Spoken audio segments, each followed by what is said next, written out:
Hello and welcome to another Ginger Below, the show in which I am banished into the basement by my wife, and the only way that I can entertain myself is by entertaining all of you. And tonight is another episode of Final Four. The Final Four present the top five.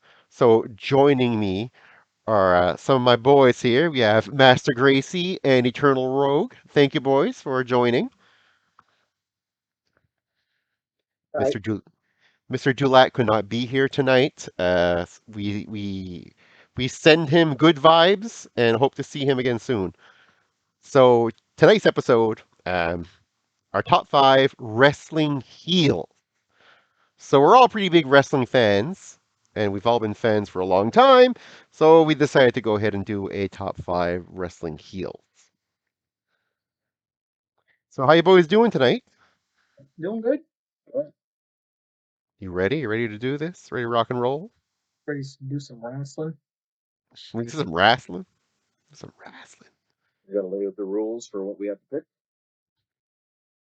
Well, there are really no technical rules per se, except for one. We decided to go with anything that basically heels that were before the purchase of WCW by WWE.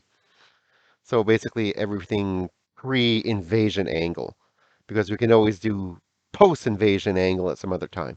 So we decided to milk it. That's what we do here. We milk things.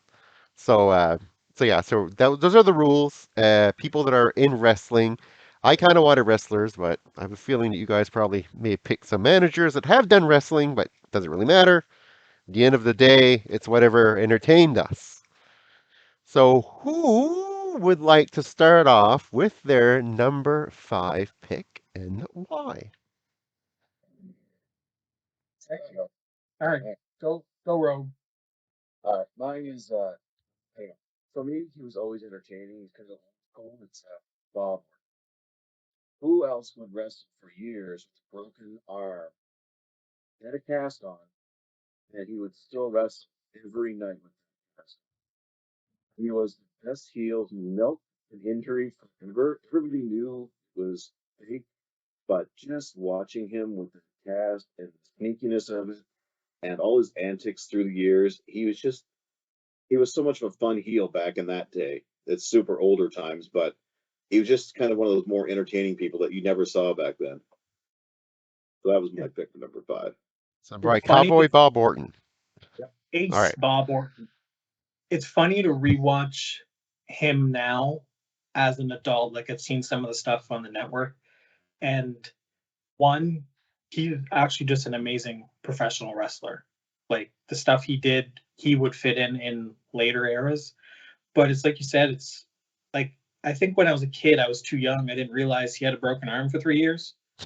I think he still has the broken arm now. But I always loved too, like his because they would ask him about it, and he kept talking about how he just re-injured it in his last match. Yeah, he's the best heel back then. I do like Cowboy Bob Orton. I do like Randy Orton too. I mean, Yeah. clearly that's like the talent did pull down a Randy, but yes, Bob and his cast were pretty cool. Anybody else have Bob Orton on their list? No, no, me neither. Good pick Good, though. good pick though. I agree. He definitely would get an honorable mention. All right, so number five is done. Master Gracie, you're number five. So my number five, um, it's contingent on one portion of his career, and I'll be honest, had his life not been cut short, I think he would have been much higher on this list. As Brian Pillman. I was going to say, go with Brian Pillman. Brian Pillman's run as the loose cannon was before it was before that NWO era of cool heels. He did the wink and nod stuff before Kevin Nash and Scott Hall ran with it. I'm not saying they did a bad job with it. They did amazing. I love the NWO. But to me, Brian Pillman did that first. And the way he blurred the lines, like making Bobby Heenan freak out live on TV and swear, like that's just awesome. Or threatening to urinate on the crowd at the ECW arena.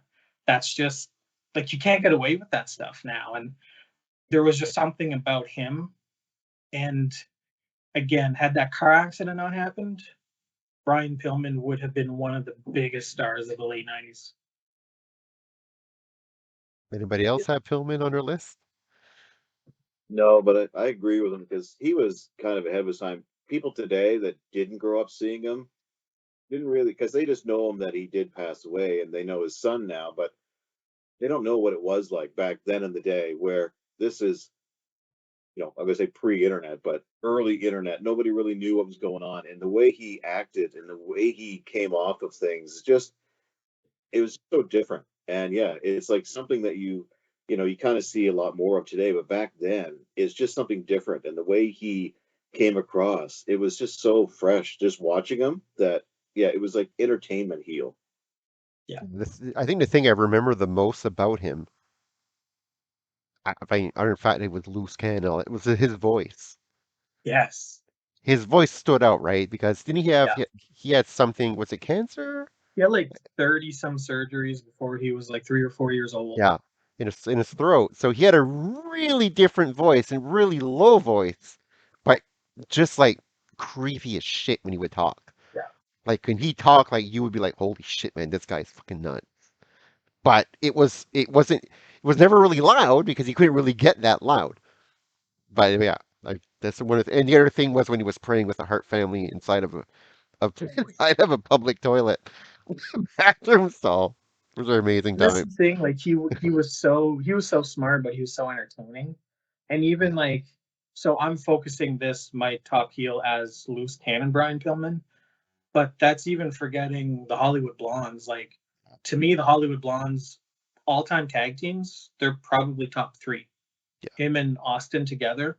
So like Pillman was great no matter what, but when he decided that he wanted to do this character, just beyond anything anyone else is doing. No, I agree.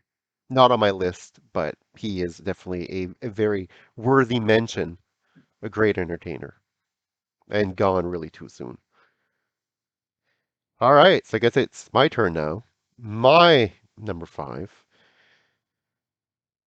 the Million Dollar Man, Ted DiBiase. I pick him because, like, when I was a kid, like, he was like, it was just larger than life, right? Because, okay, what do people envy? People envy the way a person looks, and people envy the wealth a person has. And he would just bring those two things and just crush it. And the fact that he basically, for all lacks, like, he basically had a slave with Virgil, right? I mean, just he, he treated him like shit. Like he had Virgil with him, and then he would just stuff that money down everybody's throat. Like it was just, and he was a great wrestler, an amazing wrestler. His finish was great. When he got the $1 Million Dream on, it was just like you're like, holy shit! Like he could beat anyone with that. Like I believed he could beat Hogan with that. Actually, they did when him and IRS they did get Hogan and Beefcake out with it. So he would be number five. I mean, your thoughts on DiBiase? I agree. He almost made my list. He didn't, but he almost did. I hated him so much as a kid. So much. Like pure hatred. And but I don't know what it was. There was just this weird moment that happened like in the late 80s, probably like 89 or maybe 1990. Something in me switched and I realized how good he was. So even though I was really young and mostly going for the good guys, there was just something about Ted DiBiase that I turned around and like, this guy's really good. Even as a kid, I recognize this. Well, look at WrestleMania 4. Dude, he buys his way to the finals. Like, amazing. The idea was just so clever. It was just so clever. It's like, what's he gonna do? He's not gonna wrestle this. He's gonna buy his way to finals. The Like, thing, like they holy made shit. you hate him so much, and it worked so well Yeah, because he bought into it and he lived that gimmick. yeah, exactly. So a lot of times when you get those guys, it's like you can tell they're just playing a character. But with DiBiase, you believed it. Like Yeah, you really believed that this guy was a piece of shit, rich guy.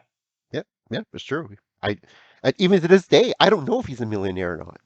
Like, like back then, I don't know if he had that kind of money. I don't know. I don't know for sure. because he played it so well. Like maybe he did. I don't know. But yeah, your thoughts, Eternal Rogue? He was actually my number 3. He was higher on my list. Oh yeah, Because growing up back then, he was the heel.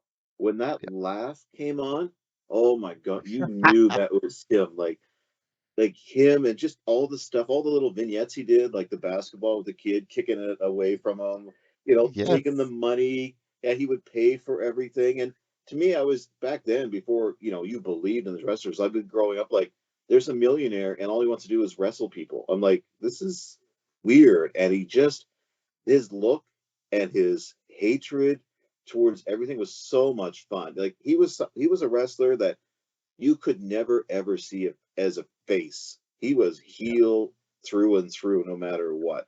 But yeah, all those little vignettes always I love just to make him even more evil, no matter what he did. So you brought up the vignettes. Proof that Ted DiBiase is a bad guy. He wore a cape in some of those. There has never been a good guy in the history of professional wrestling who's worn a cape. DiBiase showed up to buy his $1 million championship wearing a fucking cape. yes. What kind of human being who's not a superhero does that? An evil human being. An evil genius. And the belt too was just like Yeah. that much extra, right?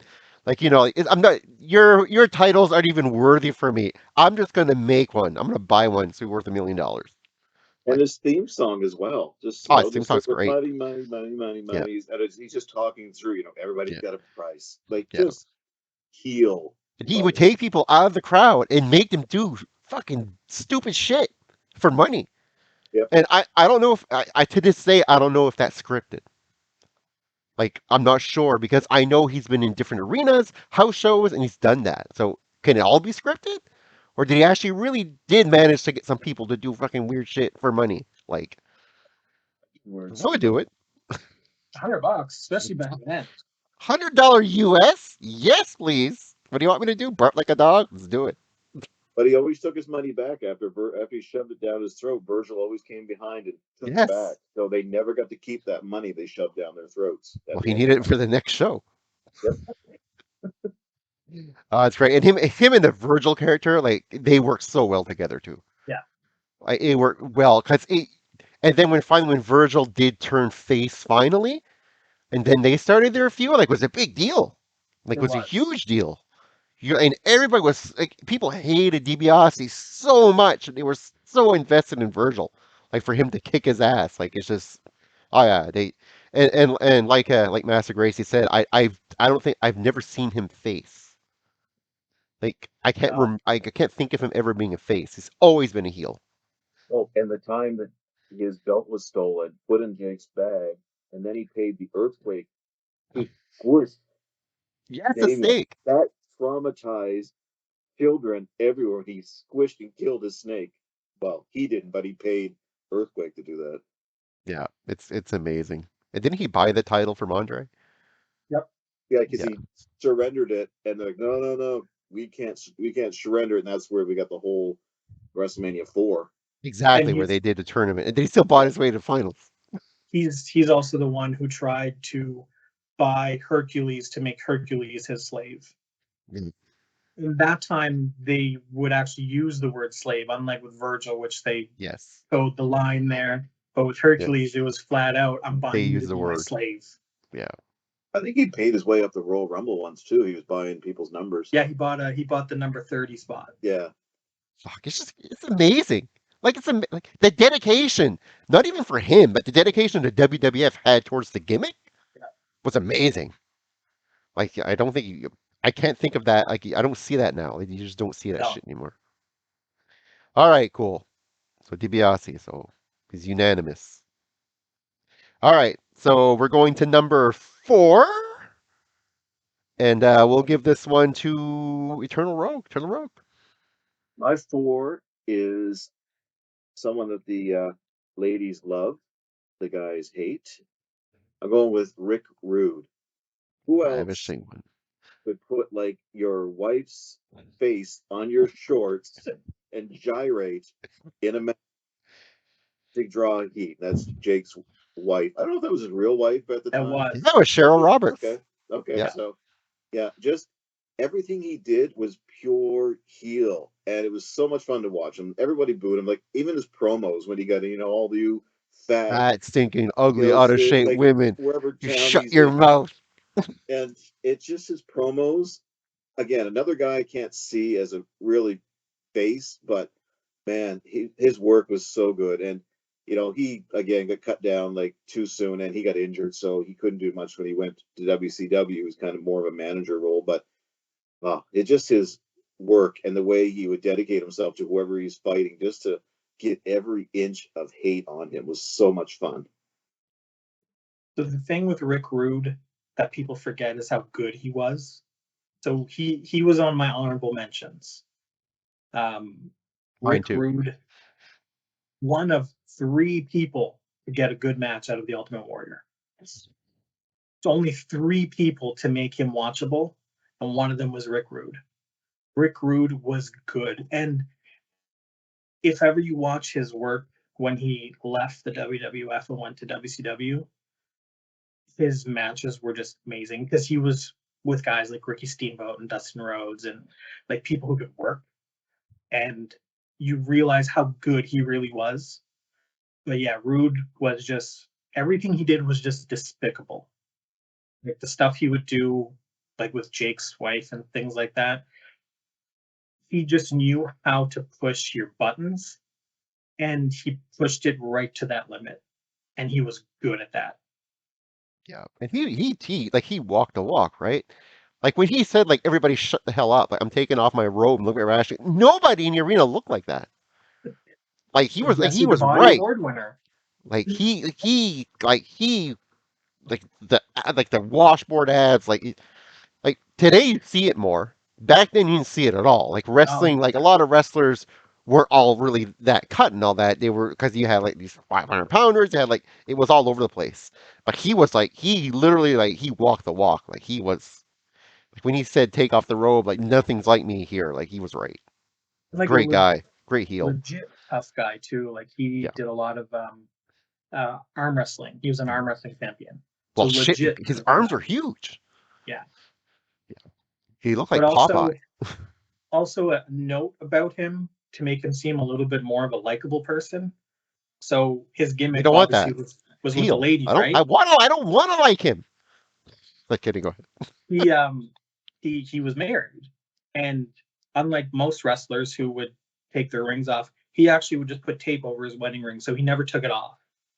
So if ever you watch his old stuff, if you look at his hand, you can sometimes see the tape on his hand. I heard it's because he gained weight and he couldn't get the ring off. Muscle. Gained muscle in his finger. Finger muscle. All right. Turtle Road, did you have Ravishing anywhere? No? That was who I picked. That was him. Oh, shit. Wow. I'm not watching this clearly. Yeah, Gracie, did you have him on your list anywhere? As an honorable mention. Yeah, me too. Definitely an honorable mention. I loved him. I loved the gyrating, the dance. I used to do it as a kid. Loved it. All right. Master Gracie, number 4. So number 4 is gonna make Decompose a little angry here. So while this person was a wrestler, he paved the way for everything we're hearing today. That's Jesse the Body Ventura. There was never a heel commentator before Jesse, or if there was, it was just like those one-offs, maybe that have someone like Bobby Heenan take the mic for a night. But he was, it was where you clearly had the good guy, bad guy, dynamic, like that full-time commentator. And it was really the first time where you could hear things from the heel's perspective. So, and like when we were kids growing up, you'd see someone like Hacksaw hit a guy with a 2x4. Yay, we'd be happy. But really, he's breaking the rules. And Jesse would point that shit out. And he would dig at Vince McMahon or Gorilla Monsoon, like, did you see that? You're talking about what Rick Rude just did, but did you see what Duggan just did? And it was seeing things from a different perspective, but he always, he would dig after McMahon, mostly more than Gorilla. about the hypocrisy of all the good guys. So he just wouldn't let anything rest. And I don't know, Jesse just gave everything that new perspective. And any commentator, other than the actual like play by play guys, every commentator since then is just ripping off Jesse Ventura. Eternal Rogue, thoughts? The body? Yeah, he's actually my number 2. I had him higher because Oh, look at he, that. growing up, that's who the commentating team was, and that's my favorite commentating team: McMahon and Ventura. The stuff that they would go back and forth, and just Ventura had some great lines. Oh yeah. Like he would just go off, and he was full heel. Nowadays, if you watch wrestling, I think Corey Graves, I guess they consider their heel commentator, but he's got shades of good coming through him. Like he's not full heel at all, but Ventura was full on heel. He only looked after the heels wrestlers, hated every face wrestler. There was no ounce of give on that. He was in his role, and it was great to watch him. Like just listening to him all the time, he was so in love with himself. Like he would just It's and true though. his outfits all the time. He had like the boas going before Hollywood. I love Ladies. those. It's just his outfits, and he was so outlandish and fun. Like, yes, he was a good wrestler too, but man, his commentating work just made the '80s for me. Just to watch Saturday Night Main Event when it came on, and he's sitting there just barking at everything. Oh, I was like just in love with that. It was just like just listening to him. It's just pure heel. I like Ventura too. I loved like wrestling. I wrestling I didn't mind him. He was okay. He was good. Like he's a good wrestler. But my commentary though, holy shit, that guy could talk. Yeah. Like he could talk. Even today, like he'll have like those conspiracy shows and all that. Like Jesse Ventura. I'll watch it because I love listening to his voice. I love hearing his voice. He's extremely charismatic. Like he's Yes. just captivating. No matter what he's talking about. Like he could be talking about politics, which bore the crap out of me sometimes, but I'll sit and listen to him. And he was governor too. Yeah. Like Even his movies, he was still that heel persona when he did yeah, his movies. You know, Running Man, Predator, all yeah, that. He was a dick still a heel. character, Yeah. and he was still in that wrestling persona that you would cross over and watch him as that character. Yeah. No, he's good. He definitely gets a huge honorable mention from me. Not on my He list. ain't got time to bleed. Yep, he doesn't. All right, so I guess it's my turn for number 4. So this person's biggest moment, career-wise, probably came in December of 2001 at a little pay-per-view called Vengeance, when he shocked the world and became the first ever undisputed champion. My man, Chris Jericho. Chris Jericho gets number 4 for me. He has a body of work that is just massive. I'm talking about way back in WCW, ever since he turned to Lionheart.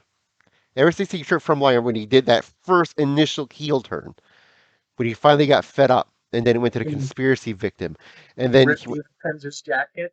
exactly, yes, tore the mask off of, was it Juventud? Yeah. And he wore it as a necklace, like you don't unmask luchadors. Like he did that and bragged about it. It was amazing.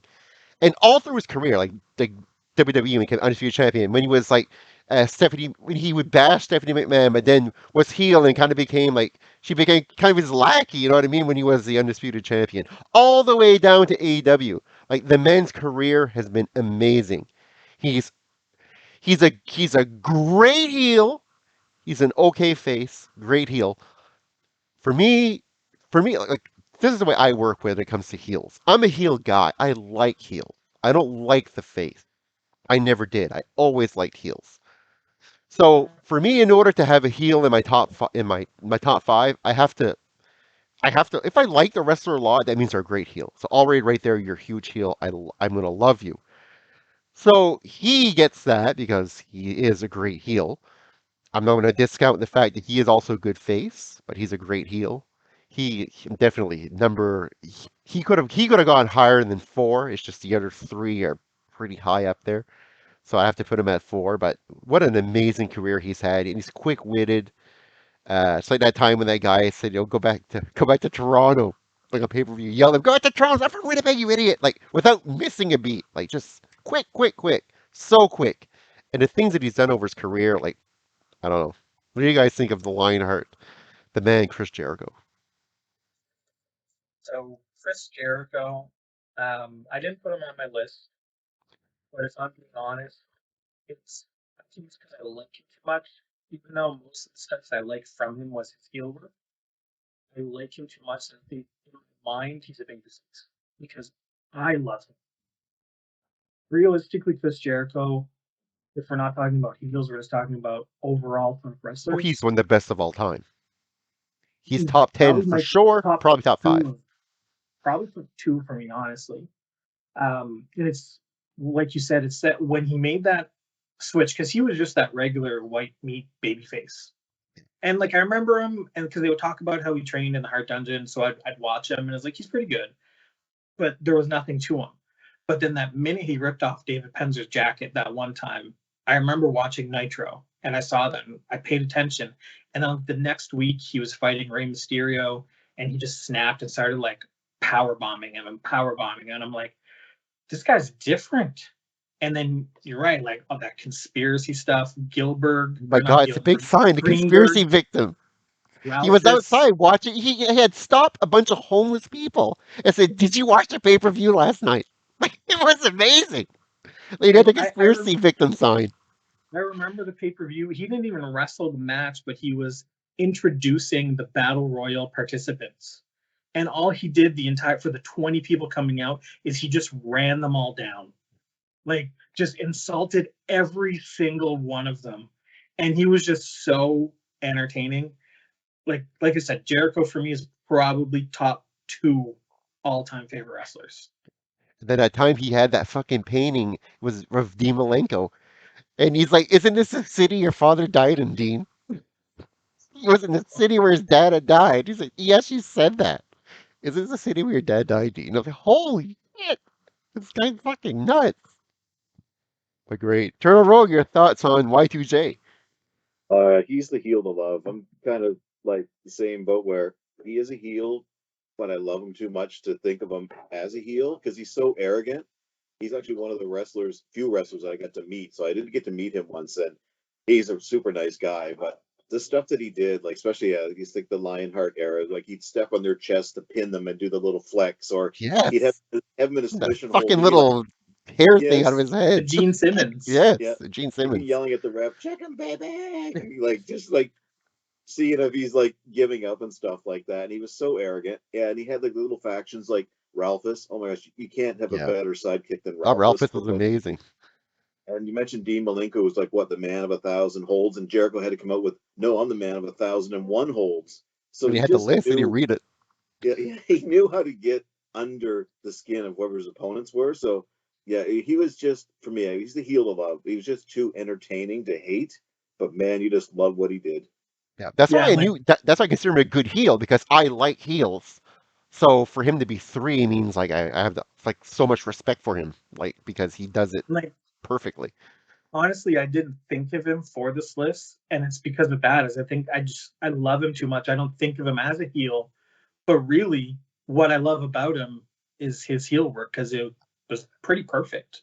Yeah, yeah, and a Canadian too, like all of us, one of us.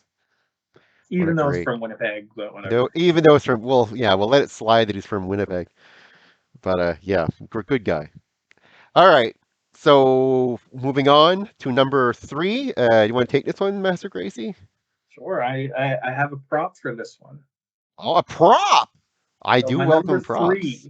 I do number welcome props. three, um, this for me is, in my opinion, the greatest promo in professional wrestling history. Ah, yes. We even Jake have the Snake no snake here. Roberts. Oh, Damien! Oh, you got the snake. He's Yeah, stiff. he doesn't stay in very well. Jake The Jake snake's probably worth Roberts. more than the figure. Um, he's probably one of the first heels that I remember liking. I don't know why, but there was just something about him I really liked. Um, But the way that Jake would talk, first of all, he didn't yell, he didn't scream. He spoke, and he spoke softly so that you would have to listen to him. But unlike, especially like with darker characters, like if you think of like Undertaker, Kane, like those kind of things, they can be a little over the top and kind of gimmicky. We're talking about rest in peace and burying people and all that. Jake would take it a step further where he would talk about really evil things, but he's talking more biblical. And the way he would talk about it, because he's very intelligent, he could take that stuff and just make you fearful. He's not the biggest guy, he's not the fastest guy, but he made you afraid just by talking slowly and accurately, just very calmly. And the stuff that he did, like with Savage, ruining the wedding with Cobra. And it's exactly, and I almost had him on my list because of that. Because I was like, when I was a kid, I was like, holy shit, like it's real. He's bleeding. That's a real King And then the Cobra. arm, it was Like, real. and he's jerking it. Like it's like holy shit. Like this is he's really has a king. You can't Like take that. you don't think devenomization as a kid. Like think fucking kid's gonna kill fucking Randy Savage, and then he's Right. going after Elizabeth. Like And you're that's like that's holy the thing, shit. like how despicable. Like I remember that episode of Saturday Night's Main Event where he was waiting behind the curtain with a chair, and he told the cameraman that he's going to hit Elizabeth. Like how more despicable can you get? Like he hates Randy Savage so much he's gonna whack his wife's face with a steel chair. Like there's just nothing more despicable than Jake Roberts, especially when he played the heel. But even when he was a babyface, his promos were heelish. Oh yeah, I don't think he could get out of it because I think part of it was he was in a dark place for real. Yeah. So he just that's all he could talk to because that's all he really knew, right? Brian, sorry, Eternal Rogue, your thoughts on Leave Jake? that out. I remember him more as a face. Like I know he had some dark sides on it. That's what I remember him as. I always remember him. He was always dark and brooding a lot, and I remember him snorting a lot. He'd always like just blowing out big puffs of air for some reason. It always made me think of him as evil. He's just walking down the ring and just maybe he's out of breath. I don't know. Every match he's just but he's always looks to me, he's always disgusted looking. Like whatever he had to wrestle, he was just disgusted. And he's like I didn't see him as a huge heel. He was more of a face in my mind, other than the wedding. That was pretty heelish. But most of my memories of him are as face. I mean, like to contrast the wedding super heel snake involved, and then you have him with using the snake against Andre the Giant, which was like super face. Like so, he did play both sides of the coin. And it's funny, he's doing the exact same thing. It's just because the person he's doing it against. Exactly. Yeah. So that's why, like to me, Jake has always been a heel. And then when he used to do those promos, right when he turned heel again, I've always been the snake. When you think about it, he didn't change the way he act a whole lot. It's just who he's going up against Yeah. is different. The victim's different, but the mythology was the same the whole time. He still played a mind game, still involved the snake. It's just the person he was after. Yep. Eternal Rogue. You're number 3? We're at 3, Already went right? to her. Ted DiBiase. We already did that one. Oh yeah, So true. You I'll did get a DiBiase. Sorry, pass on that one. Next. DiBiase. All right. So I guess I'll do my number 3. Is that how this works? Yeah. All right. Your show. So yeah. So my number 3, who had what I think is his defining moment at Money in the Bank in 2011. To me, possibly one of the best talkers, maybe almost in the history of the business. CM Punk. CM Punk is probably one of my favorite wrestlers overall. The guy, okay, he works heel, he works face. He's a lot better as a heel, but he kind of still does the same things as a face. Just kind of what we were just talking about with Jake. He just does it to the heel instead, right? But his work, like through Ring of Honor to WWE, the straight edge society, the whole believing, like the cult thing that he's a god, he could save you, he could save you. That Rumble, everybody was coming out one at a time. It's like, I can save you, I can save you, just and then throw them out. Wait for the next guy. I can save you, I can save you. Do it again. I can save you. It's like, holy shit, it was just absolutely amazing. Amazing. And that's when I really got like hooked on him when he was doing that gimmick. But like everything he does, the promos he has are just great. He's a fantastic wrestler. That Money in the Bank match when he beat Cena and took the title and left with it, to me was probably, I would say probably, it's definitely top five best match in the history of the WWE. Because to me, to have a good match, have a great match, a memorable match, you have to have good workers. You have to have a good build. You have to have a huge consequence at the end, and you have to have a crowd that is fucking into it. And that crowd was fucking into it. It was in Chicago. They were going nuts the entire time. They were chanting his name long before he came out. And then for him to win, and then they send in Del Rio, and then he fucking kicks him in the head. And then you're like, what's he gonna like? Who's left? And just fucking blows that kiss and just takes the fuck off through the crowd. And then posts a picture on social media of the fucking title in his fridge. Yeah. It's like, holy fuck, it was amazing. And like it's all of it. His promos with The Rock. Like he was going toe to toe with Rock, one of the greatest promo men. And just like he wasn't writing it on his wrist. Like going out and actually, you know what I mean? He's fuck. I can't say such good. I know some people have issues with him and say that he's this and he's that. I don't give a fuck. The guy is entertaining. I love him. I have a Nexus shirt right now. Nexus because CM Punk was the leader of Nexus for like 4 hours. So that's fucking amazing. I don't know. He's to me he is one of the best heels because and he always when he did his promos, you could tell like part of it scripted, but most of it wasn't scripted. And he spoke from the heart, and he would do things like the pipe bomb, and you're like, holy shit! Like he's like, he's opening up the walls here, like that fourth wall. So yeah, I can't say enough good things about him. Like to me, he is like he's good as a face, but he's fucking so fantastic as a heel, and I can't wait for him to turn heel in AEW because I want to see that again so bad. So do I. Master Gracie, your thoughts on the straight edge superstar? So CM Punk is definitely on my Mount Rushmore.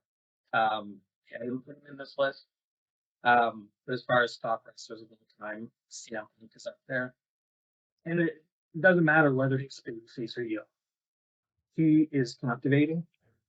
Because like you said, even just what you're talking about how to have a good match, to have a good wrestler, you need to be good in the ring, you need to be good on the mic, and you need to have charisma. Yeah. He has all three in spades. Oh, crazy. You talked about The Rock. The Rock is one of the best talkers of all time. Yeah. But when you put The Rock and CM Punk next to each other, The Rock looked like an amateur. He really did. He looked like someone who didn't belong. It almost exposed him, which is weird to say. Like Punk's whole promo about his arms being too short to box with God. God, like, that yeah. was just, Yeah. what the fuck? Yeah. Like you just owned The Rock. And the Straight Edge Society, that was just, that ended way too soon. Yes. Maybe it's because I don't drink and I don't do drugs, but I really loved that version. We're of straight CM edge Punk. too, so I think actually Like- we're all straight edge. All three of us, technically. Like that's the CM Punk that I loved. I'm straight edge and I'm better than you. And then he would just go in and he would beat you up. That I loved. And then that elimination chamber match when he went up to all the pods one by one and told them how he was going to kick their asses one by one. I was like basically like he could save them and he was better than them. He was going to kick all that. Like holy shit, who does this? Like basically, I see CM Punk as if Jesse Ventura was a much better professional wrestler, he would be CM Punk. Because he could talk like no one else. No one can come close to him. But like I said, he could back it up. He could go into the ring and he could back it up. I love him so much. I even watched his horror movie. See? Exactly. And it was good. Well, of course it's good. Well, no, it's CM Punk. He doesn't suck. He can't suck.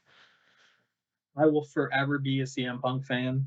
Yeah, me too. I Forever. hope he wins the championship from. I love Hangman Page. I really do.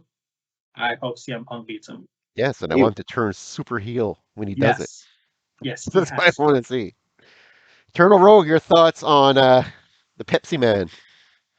He'll beat Handman Page. Page has had it for too long. It's time to move the belt on to someone that's more popular right now. But yeah, I love Hangman Page as well, so I wanted to throw that in there. I do like Hangman Page too. Yeah, his intro, especially when he rode in on a horse, That can't was beat that. cool. Yeah. Punk, he's an angry little man. I always saw him as a tweener. He wasn't, to me, I always saw him as between a heel and a face because he's always riding the line sometimes. Again, as a person, I love to hate and hate the love kind of thing. But Do you hate him yeah, because he beat Jeff Hardy so much? leave Jeff alone.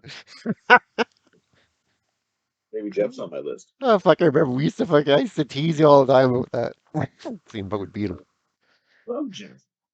Jeff would win a Um, title and CM Punk would come up with the briefcase. Ruin it right away.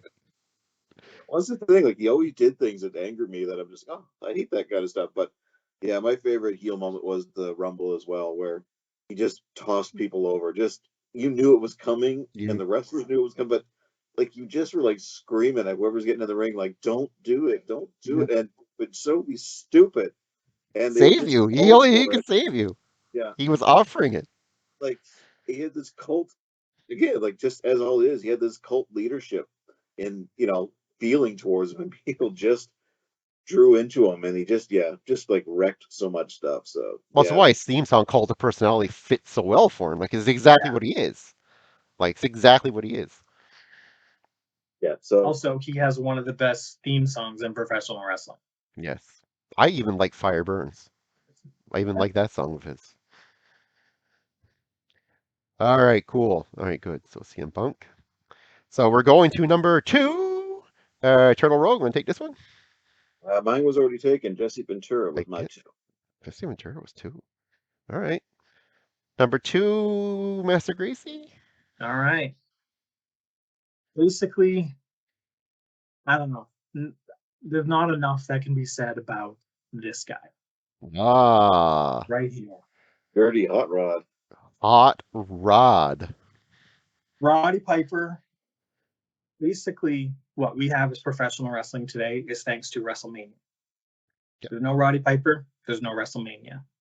So everything that we have right now as far as professional wrestling goes, I say at least 50% of the thanks goes to Roddy Piper. You can't have Star Wars without Darth Vader. Like, You yes, can. Luke Skywalker's great. It's called Kylo Ren. Just kidding. Like you need that bad guy. Like you can Yes, have the exactly. great good guy. You can have Luke Skywalker, but if you don't have an even better bad guy, you failed. Yeah. So as great as Hulk Hogan was as a good guy, Roddy Piper was that much better as a bad guy. When you watch clips of him now, like go on YouTube, go on the network and watch clips of him back when he was a heel. The swagger on this guy when he would walk to the ring and have garbage pelted at him. He didn't care. He knew he was better than every single person in that arena who's throwing garbage at him. And then he'd get on the mic and he would tear them all down. Yeah.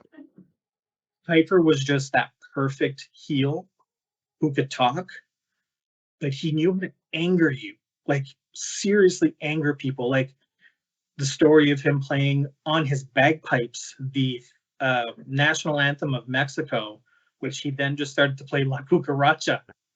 Like, Yes. who the hell does that? Like, Yeah. I'm surprised he didn't get shivved. Yeah. Like, but He was good at drawing heat. Yeah. He was a heat And magnet. also not a bad actor. They Live. You've talked about it on your show I before. watched it again recently, like a week ago.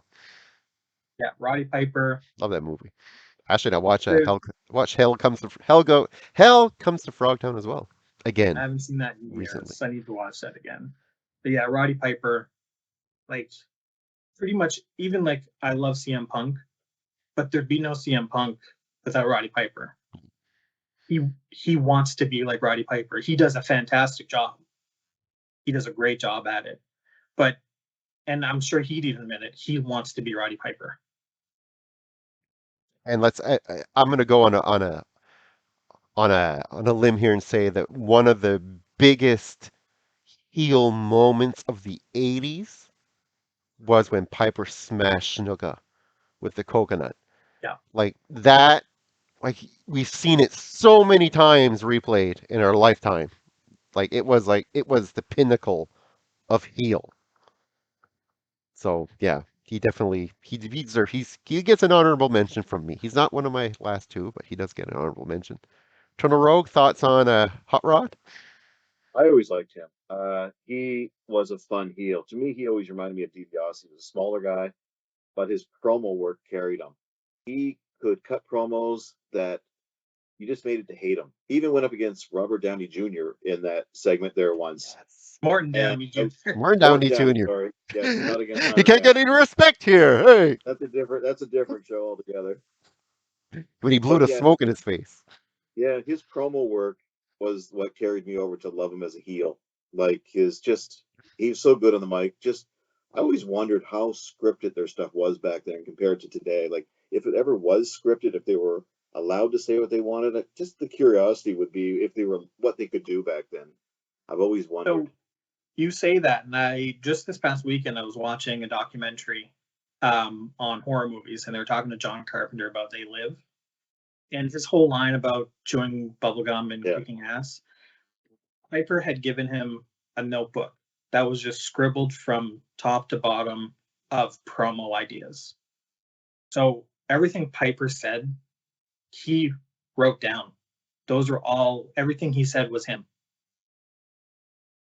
He must have been good. Like there's certain wrestlers today that they allow to do their own promos, like Cena and The Rock. They are allowed to do their own promos. They're not scripted.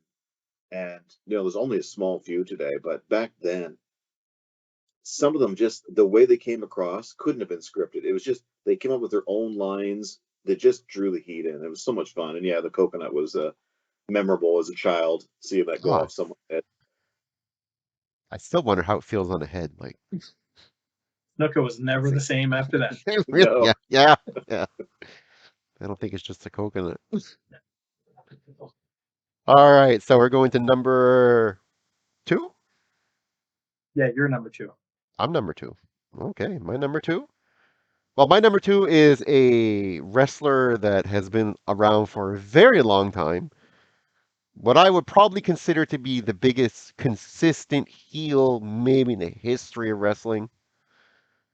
The Nature Boy, Ric Uh, Flair. Flair is a promo genius, in my opinion. Because, again, kind of like what DiBiase was, he just flaunted everything he had all the time. And his promos are, I mean, when he would talk about Hogan, he gets so irate. You were like, holy shit, he really, really hates Hogan. Like the vein would throb in his head. Like he would just go absolutely insane. Promo, he was awesome. The whole thing, like with Elizabeth, the picture, the towels, the RF towel, the RF monogram on a towel, and all that, and trying to steal Elizabeth from Savage. Like he was just, and when he came to the WWF, they were, and Bobby Heenan saying, he was going to win that Rumble, was going to, and people watch wrestling now thinking, oh, the Rumble, you win a chance to WrestleMania, ooh, it's a big deal. Like, no, in his Rumble, you won the actual title in that Rumble. So, and he outlasted everyone. So, yeah, Flair to me, like, you can watch his the whole DVD anthology of him and just look at his promos, like absolutely amazing. And to me, I think the biggest heels for me are the ones that actually ran. If you ran a stable, you ran a group, you ran a faction, that gives you even more street cred, in my opinion. And what he did with the Horsemen was amazing. The Horsemen were all good, but he kept that shit together. He glued that. He made them what they are, in my opinion. Like he is the Horseman. Take him out of there, there's no Horseman, in my opinion. No, It's just three other guys. never would have survived without Ric Flair. It doesn't work without him at all. It just doesn't work. And his rivalry with Dusty Rhodes, like amazing. It's amazing stuff. Just beating the shit out of him like outside everywhere. It's just loved it. Love Ric Flair. Great guy. And I mean, he's had his controversies, don't get me wrong. But and even today, he's still entertaining. And he's what, like 150? Like, Uh, it's funny how today it's rappers, it's the different generation that is clamoring for more Ric Flair. yeah, It's really weird, but they love Ric Flair. Who else puts 70-year-old, 75-year-old man in a rap video? yeah. It's because Yeah, he lived the life. I um I didn't put Flair on my top, but I had the Four Horsemen in my honorable mentions, mostly because as good as Flair was, I also love the Horsemen as a I whole. liked him too. So I just combined them all together. So when I was making my list, I was like, if I'm going to talk about them, I'm just going to talk about all of them and fuck all you. Um, but Flair, he was just that perfect type of person to play that kind of role because he actually lived it. So Ted DiBiase, I think a lot of it was Vince McMahon paying for limos and stuff like that. Ric Flair did this on his own Yeah. because that's what Ric Flair wanted to do and wanted to be. He lived that life. He's paying for it now. He lived that life and he could just make you hate him so much. But the thing that I love about Ric Flair, and not a lot of heels do this anymore, is he would put over the babyface in his promos.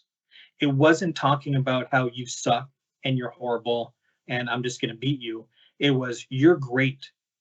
You're one of the best ever, but you can't beat me. It made him so much bigger when he beat him. Exactly. So he's making himself great, but he's also telling you Sting is the next thing. He made Sting just in those promos by saying how great you are, but you can't beat me. He made Sting. He made Yeah. career just like that. And at the end, if he beats Sting, he puts himself even more over because he beat the best there was, right? Like, Exactly. it's Colonel Rogue. Your thoughts on Woo, Nature Boy? Well, that's just it. Like Sting was the face of WCW. He was the, the anti, you know, his total opposite. Because when you see Sting versus Ric Flair, you had to boo Ric Flair because everyone loved Sting, and you didn't want him to go over on Sting. And when he when he did his promos, he screamed like sometimes like he was just gonna like die at some of those times. Like, he had a heart attack on Thunder, like Oh, in the ring. and you hated him so much. There were key spots in his matches that you always looked for because he was such a heel, and you'd cheer whenever they happened. Like when he'd climb up to the turnbuckle, he'd always get thrown off that top turnbuckle, always. The three Or he'd steps on like, his face. he'd do a couple steps and flop. But that heel stuff that you're like, you're just waiting for that, just to cheer that he's going down. Then he'd just go completely insane. Like he'd just be yelling and throw his jacket down, just start dropping random elbows on his jacket. Like, who does that? Like he's Oh, just fucking completely Rick. insane just to watch him. But yeah, and the Horseman stable was always uh good. Like it was just a pure heel faction. Watch them in like war games and stuff like that. It was just so much entertaining. Like they're pure bad guys. They'd always like team up on everyone. So much fun to watch them. I agree, Ric Flair. And I remember one of the promos the Horsemen did were like all it's kind of like in a bar area and it's like two stories and they're all like and then just camera just pans out and Tully's just sitting there in a white suit, champagne's hot woman. It's just like yes, like this is the Horsemen. Like this Flair brought them out. All right, cool. Okay. So number one, are we going number one? So Holy do I shit, huh? want to do honorable mentions first?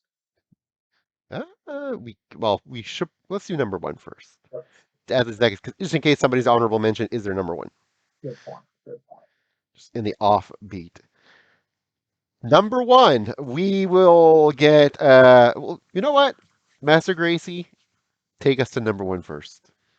So my number one, um, probably when I picture a heel, this is exactly who I picture because he made you hate him so much. It was just insane how much, as a kid, that I loathed this man. Um, while I remember him more as a manager, he was a wrestler. I don't think it's a shock. I could see it in your face. You know exactly what I'm talking about. You're wrestling the weasel Bobby suit. the Brain Heenan. Bobby There was Heenan. no one better at just browbeating everyone. Didn't matter who, it didn't matter what size they were. He would talk you down, and he was just so quick witted.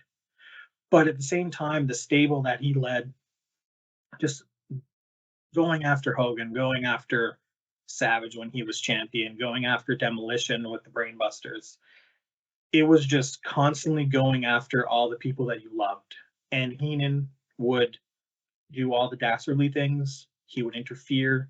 He would, you know, he would try to get Jack Tunney to reverse decisions all the time, threaten lawsuits.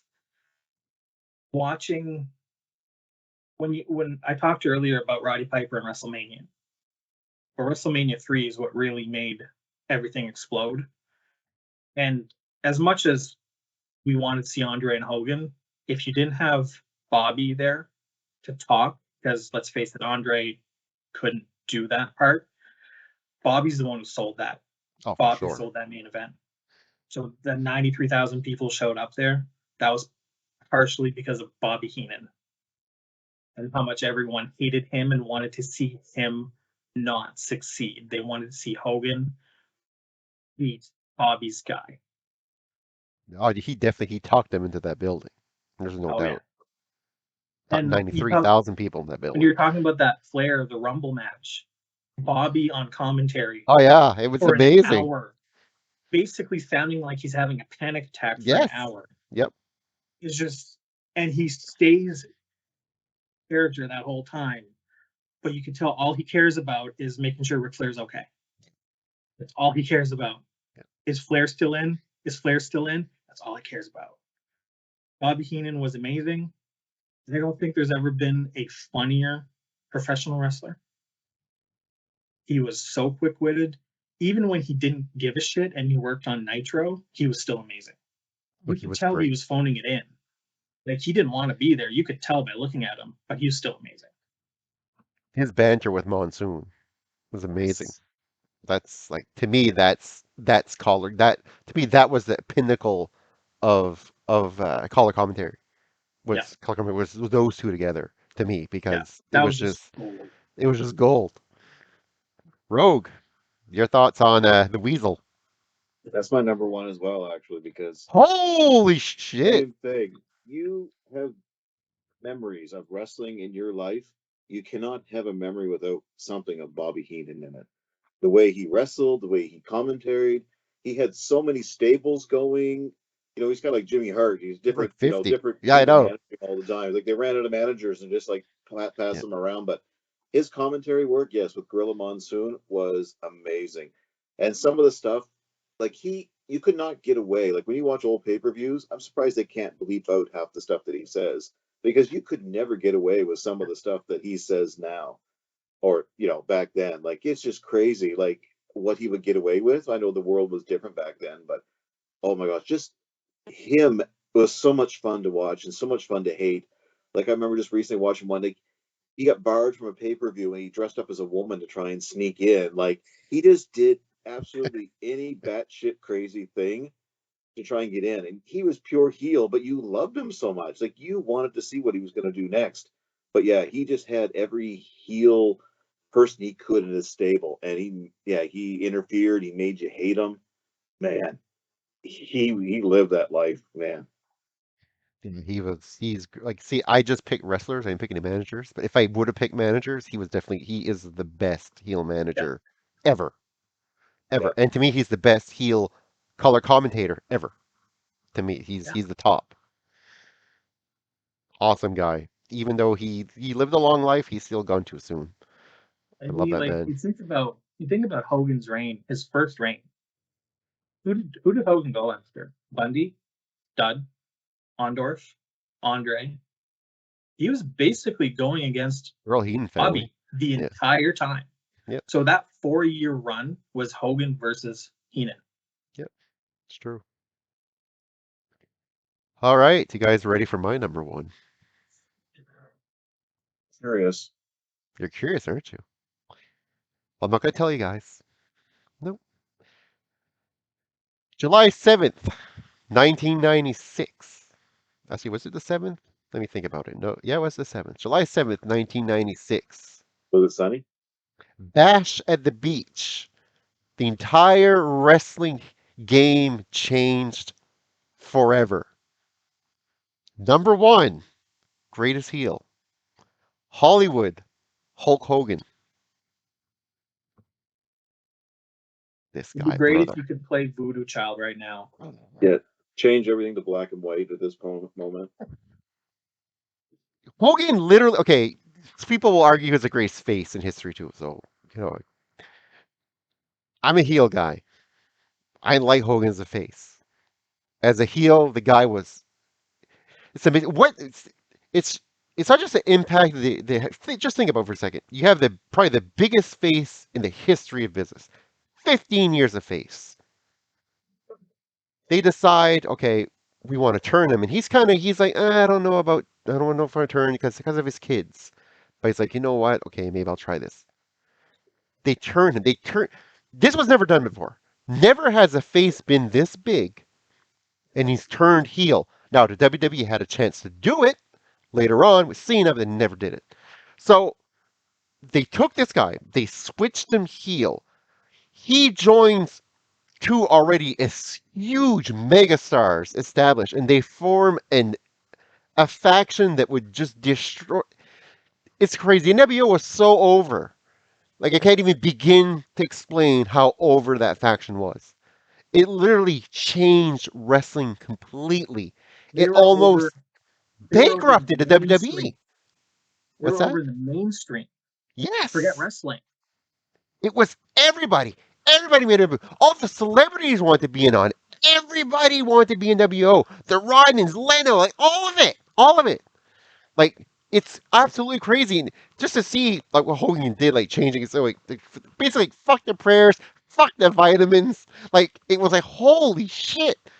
Like, and he was so cool at doing it. Like, he revived his career. When people said he was done, he went another fucking 20 years because of it. Yeah. Like, He's one of the few heels as well when you look at it. Because he turned heel and he kept saying, changed his appearance. He went white with, got a beard coloring. They changed his outfit colors. He just didn't be like one of these little switcheroonies today. He went full blown. full blown. Heel. Fucking painting the beard. It still had that fucking blonde fucking mustache over it. Like, coming out to Voodoo Child. The NWO sells those shirts. Like, I'm pretty sure it is still the highest selling shirt in the history of the business. Surprise me. Like, He played the belt as a guitar. Like, well, and what he did to the belt. So it's like he turns heel, the Giant's the champion. He's basically like, I'm going to hog wild. I'm going to take that title, which he does. I mean, the outsiders jump in, takes the title, fucking spray paints it. Like, he spray painted everything else, spray paints NWO on it. And like, and then everybody wants to be in the NWO after that. Everybody wants to be. He spray painted people. Exactly, spray painted people's backs. They fucking threw people like darts, Mysterio with the fucking Rey trailers. Mysterio. Like, fuck, man, it was insane. It was, and just to hear his promos. Like, okay, he wasn't the best wrestler. Wow, holy shit, was he ever over? Like, Have to be the best wrestler. yeah, well, for sure. You need to. Like, listen, think of Goldberg. Goldberg, his whole thing, the reason Goldberg was made was because of Hogan. They fed him until finally that match on Nitro, when he faced Hogan, when it was like that unification match for this beautiful thing right here, the U.S. Championship and the World Championship, and then fucking Goldberg finally beats him. That fucking crowd, you watch that match, that crowd is absolutely fucking nuts. On TV. What's that? That was on TV as well. Yes, exactly. It was on Nitro. Yeah. So they gave that match for free, basically. And like, when he won those titles, that made Goldberg. that pushed him to the like stratosphere. Like, and Hogan like agreed to do it. Although I think he agreed that he would get the win back over and all that shit went down. But You can say that, and like, yeah, Hogan maybe wanted to get his win back, but he did something that I think Warrior was the only other person to beat Hogan clean since 1984. Yep. Like, that's a 15-year run where only one other person beats you without some kind of shenanigans. and keep in mind there were Hogan shenanigans put over against Goldberg in that match. Exactly. On top of Like, it, right? he put Like over the outsiders Goldberg jumped in, like big. yeah, he really like he put him over. Like there's no like he did him a favor that even today, now that Goldberg goes to is in WWE once in a while, wrestles people in fucking Saudi Arabia and wins fucking titles for like fucking 3 weeks. It's all because of that match. Like Hogan made that for him. He'll never admit that, but it's the truth. Hogan That's right. agreeing to do that job with creative control in his contract made Goldberg what he is. So That'll yeah, never happen again, though, because the way that happened, that was just early internet again, and you didn't know what was happening. Like you watched TV as a kid watching TV, you didn't go on the internet looking for spoilers. That wasn't a thing really back then. And when he turned against everybody and just spat in everyone's face and just formed with the the, NW, you were the, like, or the outsiders, you were like, oh my gosh, like what the hell is the happening? fucking the garbage being pelted in that ring Yeah. Like at freaking you Bash at the believed it. Beach. It Like was people believed it. well, It yes, they were like, was holy shit, he's crazy. like, You can't do that today. Like there's no way you could hide something like that or change someone like that. There is nobody to change. You could take Cena, put him in a black outfit, and give him a fake mustache and beard. Nobody would care. Like it's just not fake possible. I Cena don't think stash. today to do that again. No, they could have done it with Cena earlier. They could have, but they never did. The closest they ever did was when he like showed up in the NWO outfit for that Bray Wyatt match there when they were in his head, whatever that was. It was But yeah, the so I can't remember what it was called. I actually have the figure, that Cena figure somewhere well the here. Bray His Wyatt NWO. Funhouse match. The Funhouse match at Yeah. Mania. So, Like and on top of that, if you think about it, so when that was there, even then you were like, okay, well Hogan's done now, right? Like when WCW was closing, like Hogan was done. Like the whole New Blood angle is going on. Hogan's done. Then he comes back as NWO in 2002 in WWE at 2002. Skydome in Toronto.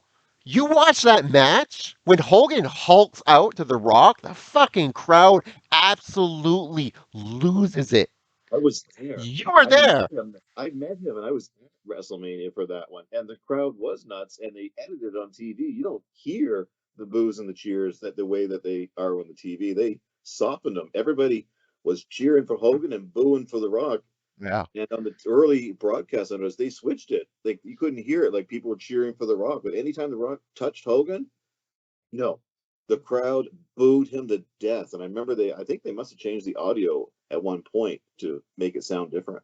Well, because when I watched it, I downloaded the version where it was like the air version and not the one where they dubbed it after the fact. And when I think the rock bottoms him, if I'm not mistaken, then he gets up, then he hulks out, and the fucking crowd just absolutely, then he fucking gives him the big boot, drops the leg on him. The fucking crowd is like fucking losing it, just losing it. Like those to me, those are the moments, right? That's why that match, even though it's not a great match, to me is one of the best matches of all time as well because Oh yeah. the crowd is fucking so into it. You need that to have a good match. You needed that to have the Punk when Punk won that title against Cena. It was the same thing. The crowd can totally make a match. And that match, like holy shit. But Hogan, though, to be the biggest face for 15 years, taking a gamble, switching, becoming the fucking mega heel that he did, starting a faction that literally changed wrestling, they're always trying to copy it. They're always trying to get big stables now. It's to me, that's why that's to me the reason why he's number one. Ever Like, since the NWO, heel now, other than maybe a handful of guys, heels now want to be the cool heels. They want to be the heels that people like. And that was never a thing until 1996. It's true. That's That another didn't thing. He exist. made heels cool. Exactly. Everybody, I had an NWO NWO was shirt. the Everybody had first to NWO do shirts. it. And like Hogan, it's amazing because part of it was luck because the big boom in the 80s. So we were all kids in the 80s. We loved Hulk Hogan. We start getting tired of him when we become teenagers. So he becomes a heel. We start loving Hulk again. And then he goes away. And now he comes back at a time when we're a little bit older and clamoring for nostalgia. Yeah. So he comes back, WrestleMania 18. Who are we going to cheer? Rock or no? The nostalgia. We want to see Hulk. Like, he was just very lucky in a lot of senses because our generation, he was at the perfect place at the perfect time for each one of those three things. Yeah. He had two iconic theme songs too, NWO and his Real American. And yes, and Voodoo Child. Can't forget Voodoo Child. Him Yeah. walking down, playing air guitar to Voodoo Child and Yeah. singing along with it. Like, I still have those memories in my head. Well, Easy you see Red Dragon do that, right? They come up with their Yeah, titles and they play Kyle the air O'Reilly. Kyle O'Reilly, Yeah. that's he plays his air guitar, right? On the title. So yeah, no, that's to me that moment changed wrestling forever. That was the turn right there that just you can do turns, but there will I don't think there will ever be a turn like that ever again. No. WWE had a chance with Cena, they didn't do it, but it's amazing anyways. So honorable mentions, Miss Uh, Master Gracie. so the first one I mentioned is just kind of to go into that. For one night only, John Cena was one of the biggest heels on the planet, and that was at ECW. W. What they One call night that stand. one night One stand. night stand. For that one night, John Cena was an amazing heel. Yeah. He had an entire building who probably would have stabbed him and shot him had he won. Like, I honestly believe had he won, someone would have gotten hurt that night. So I will give for one night only John Cena an honorable mention. But for real, I gotta say, so there's two ECW guys. Raven's ECW run, like, he crucified a fucking person and put bars on the thorns. Like, how ranged is that? And the stuff that he did with Sandman and Sandman's wife and brainwashing his son, Raven was just amazing. But the other one, which I realized also was against Sandman, Rhino. Rhino's run in ECW, so forget everything after ECW. But his run in ECW as that monster for the network, where he's goring Sandman's wife and pile driving her through tables.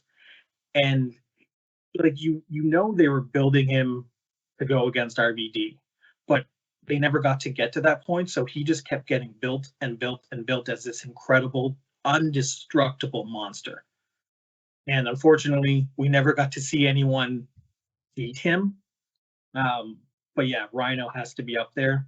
And the only other one we didn't talk about, which I think needs to be talked about, Mr. Perfect. Yeah. Really, and I don't think there's a whole lot more to say about him. He just was perfect. His vignettes were awesome. Like, When he as throws and, the football and he runs and he catches it. and who else? Right Like, across the stadium. what do you think about in the 80s? Even what Hogan did, spray painting the belt was something to revere. You didn't do anything to that. Like, spray painting it was, you don't do that. Mr. Perfect taking a hammer to the title and destroying it. Like, that's pure heel move back then. Turtle Rogue, any honorable mentions? I had a couple. Hogan was one of my honorable mentions. Um, Two other ones I had were, I don't know if you guys remember this. As a kid growing up in the 80s, this wrestler, he did something that still in my mind freaks me out, even though now I know it's all fake. But in my mind back then, I hated this guy. I hated him so much. And still this day, I hate him because it scared me. and that's, I guess, that's good part of a heel. It scares you what they do. So Shockmaster.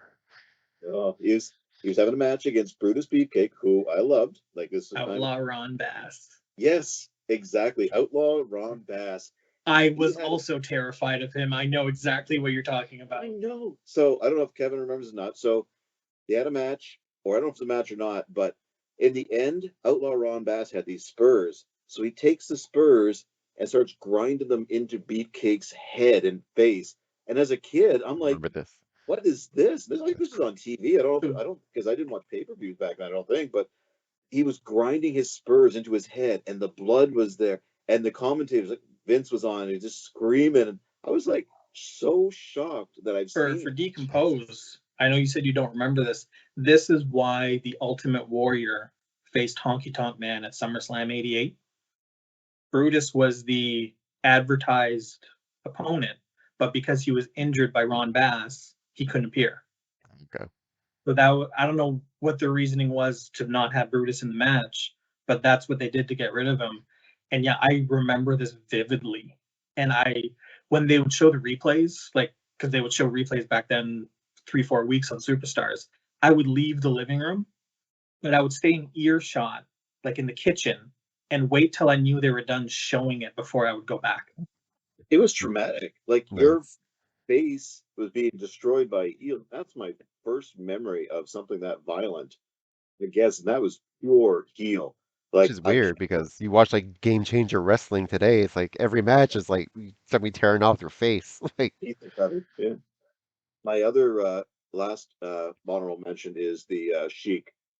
Just because the way he is, his character, growing up in the times, and as the 90s came on, it got even worse as he evolved his character and, had Sergeant Slaughter with him as well. But just his whole character was just someone that you hated, like just his look and way he acted. And now he's completely mad and insane, but it's funny to watch him. But he was a heel back then that was just like heel. Like again, it's one of those heels you can't see really as a face. Really, he's just complete batshit crazy.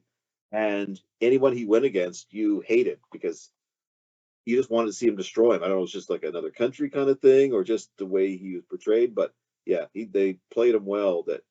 You just hate that guy. Jabroni Hogan. Make you humble. It'll make you humble.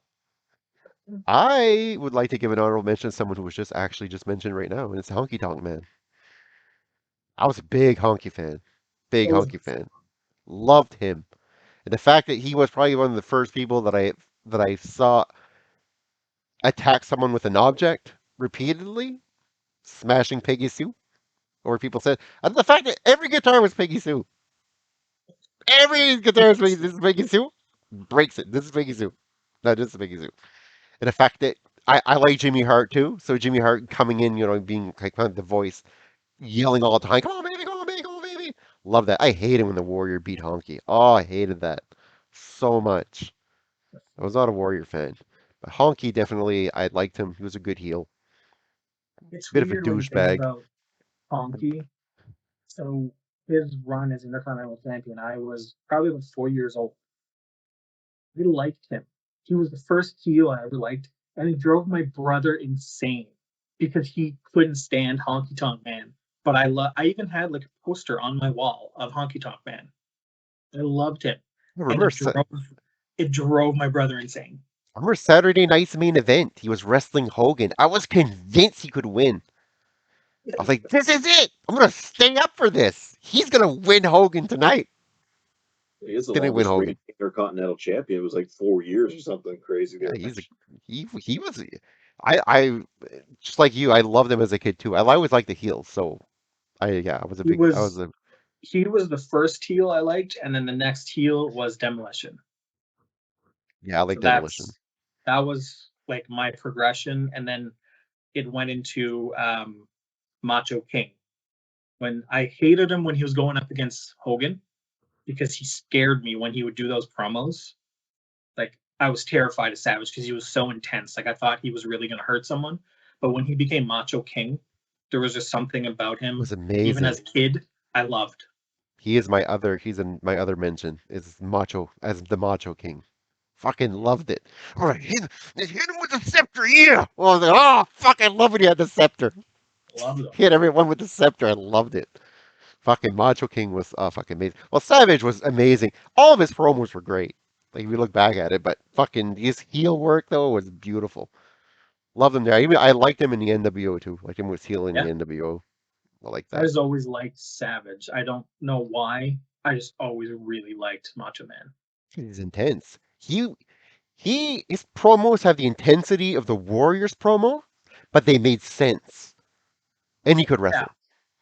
And I think a guy like Randy Savage is a little more. He's a more intense version of a guy like Bret Hart. Bret Hart Yeah. made everything look real. Like when Bret Hart was wrestling, you could believe what was happening. When Randy Savage was doing his promos, you believed him. When he, especially when he did it, like the promos against Jake, when Jake did that whole wedding thing, like Yeah, the dig it. anger Yeah. and the vile coming out of Savage, like he really looked like a guy who was going to kill someone. Oh yeah, he would like just yell like, "Oh yeah, trust me, yeah, Jake Roberts, trust me, yeah, trust me, yeah, Jake, trust me." Freak out. He kept saying that, trust me. Crows always say, trust me. I loved it. Good times. All right, cool. Any closing thoughts, my friends? We'll wrap this one up. Good show, by the way. Good talk. I like heels. I like heels. I like Can't heels have too. wrestling without heels. You got to have your good guys and your bad guys. That's Everyone's true. I think it'd be more difficult for me to do a top 5 on faces. I was just actually gonna say, like, I think it would be I would have a hard time coming up with top baby faces, but it would probably be a lot of the heels that I like. Yeah, exactly. Be When they like, were doing baby well, faces. Jake Roberts was a good guy for a while. Yeah. That month, Jake Roberts threw a snake at Andre. That was the one.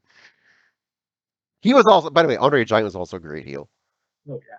He didn't, not because of like, not necessarily because of what he said, because he didn't say much, but when he talked, it was fucking creepy as shit. But just the intimidation factor of when he him. turned against Hogan and you had that Hogan Andre battle, like that's when you believe back then. Like as a Yeah. kid, I'm like Hogan versus Andre, and Andre went evil, and you're like, oh my gosh, no, $1 million man's there, and you're freaking out as a child, like, no, this can't be happening, and you hated Andre. I remember seeing. tearing Hogan's shirt off and stuff like that. Oh, I'm bleeding. But I remember seeing Andre in 1988 when the WWF came to Moncton.